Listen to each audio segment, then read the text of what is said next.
Like we have El Nino coming right now.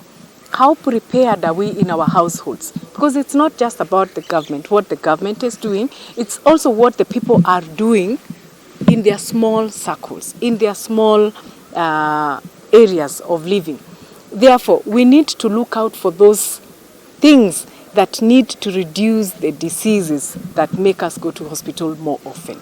We are very keen on surveillance right now, and we are doing a lot of sensitization to the masses so that where we are detecting that there's going to be waterlogging, we clear it. If it is an issue of infrastructure, they are rectified right now, and that is already happening. It's not something that we are planning, it's already happening.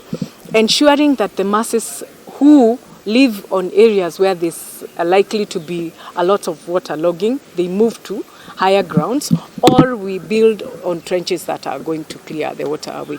So, and preparedness, remember we have already done polio vaccination, cholera vaccination, which the campaigns that we have been doing, and this has gone with sensitization on how to also prevent some of the waterborne diseases that are likely to come with El Nino. Huu utakuwa ni mtandao ambao tutaweka pamoja vijiji, tutaweka pamoja zahanati, tutaweka pamoja vituo vyetu vya afya ili viweze kufanya kazi pamoja, ili ziweze kutoa huduma kwa bora, ili wale wauguzi wetu waweze kushirikiana wote ili wasifanye kazi wakiwa peke yao, na tumeona kwamba wakiwa pamoja, wakifanya kazi pamoja, hizi sehemu tofauti kuanzia sehemu ya kwanza ambayo ni ya jamii, sehemu ya pili ambayo nimesema zahanati na vituo vyetu vya afya, vikifanya kazi pamoja, tunaweza kutoa huduma zaidi kwa watu.